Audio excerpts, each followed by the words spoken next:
Hello, my name is Burke Hedges, author of the best-selling book, The Parable of the Pipeline. I open my book with a story about Pablo and Bruno, who take two very different paths in their quest for financial independence.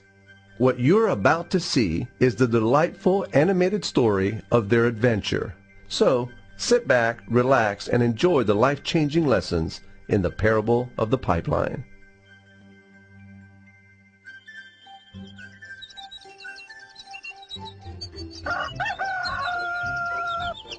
Far away, in a small village, near a beautiful valley, lived two friends, Pablo and Bruno.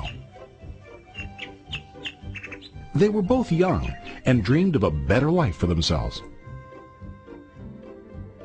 They'd often discuss their dreams about how they would become the most successful men in the village. They weren't afraid of hard work, and they searched for opportunities to help realize their goals and achieve their dreams. One day, an opportunity presented itself.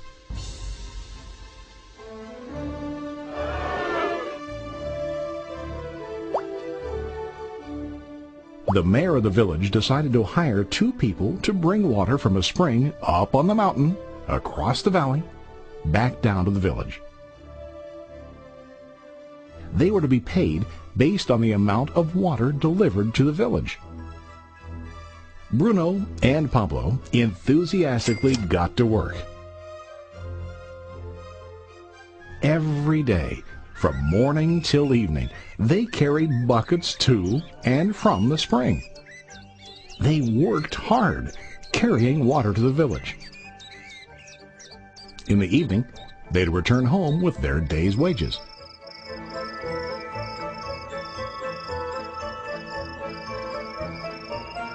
Bruno was satisfied with his work and the money he earned. He was sure that with this work he could achieve his dreams. Bruno thought that to increase his wages he could use bigger buckets to bring more water each trip.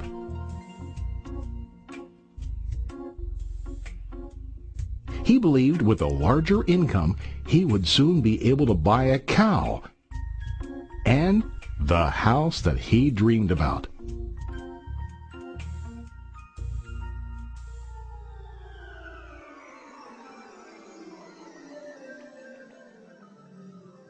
Now Pablo was not satisfied.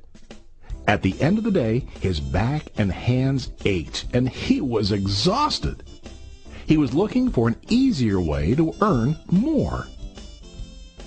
One day an idea occurred to Pablo. He imagined building a pipeline to deliver the water from the mountain spring to the village.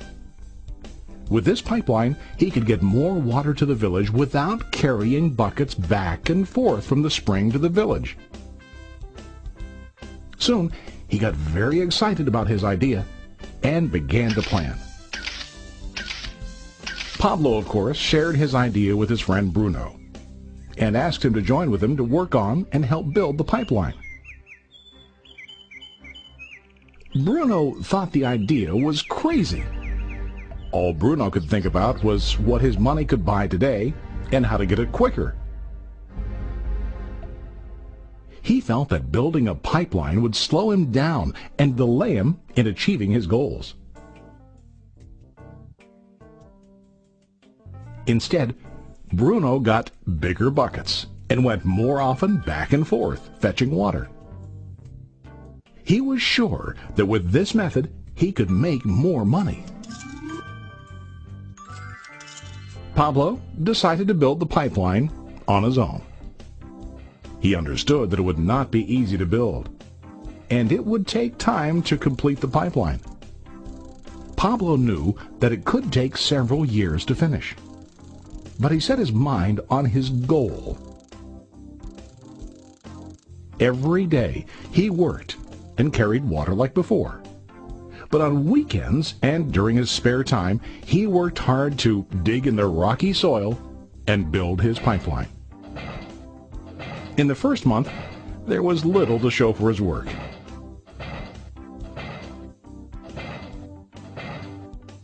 Bruno and the villagers laughed and teased him. They called him Pablo the Pipeline Man. During this time, Bruno's income doubled. He already bought a cow and a bigger house. His lifestyle changed. He now spent time after work in the bar, enjoying his hard-earned wages from delivering water.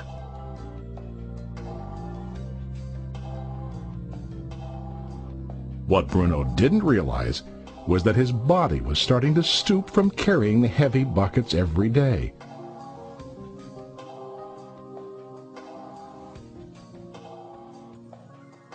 His face looked worn and his body tired. Soon, he began to carry less and less water due to the wear and tear on his body.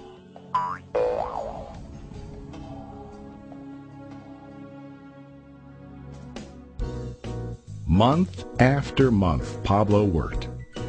Soon a year passed, and then a second year. Finally, Pablo finished his pipeline. He now used his pipeline to deliver water to the village instead of carrying buckets. Pablo was now earning more money than ever before. The water continued flowing to the village, while Pablo wasn't working. While he slept and ate, the water flowed. Pablo was happy and proud of his insight, persistence, and hard work. Now his income flowed as long as the water flowed through his pipeline.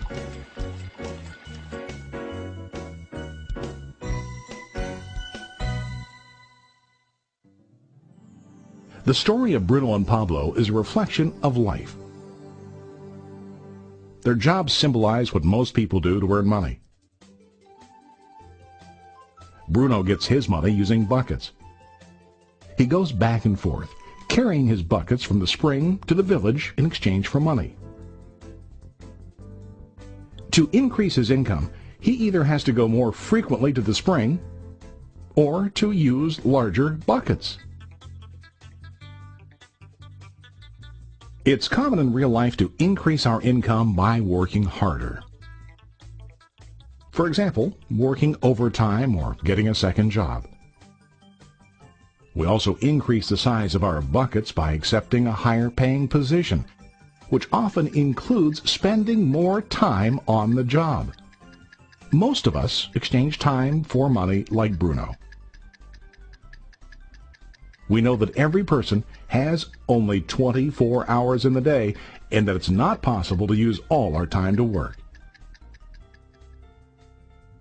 The most difficult time comes when we can no longer exchange time for money due to age, health, or other reasons. Then, our income stops. Now let's review what Pablo did. Very wisely, Pablo did not exchange all of his time for a limited income, but he used some of his time to build a pipeline. He knew that the pipeline would bring ongoing income as long as the water flowed. An ongoing income that multiplied the time he worked each day.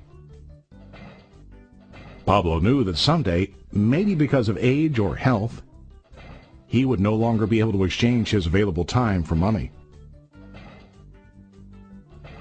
Pablo knew that if he could make his idea of a pipeline work, then he only has to do the hard work of building the pipeline. After the pipeline was completed, Pablo was able to monitor and maintain the flow of water to ensure that his income will continue. Pablo has shown us that to earn an income, we don't always have to directly exchange time for money. There really are better ways. How about you? Are you still like Bruno, who directly exchanges time for money? Or do you want to be like Pablo, building and maintaining a pipeline for ongoing income? If you are interested in the idea of building your own pipeline, contact the person who lent you this presentation. You can start building your pipeline today.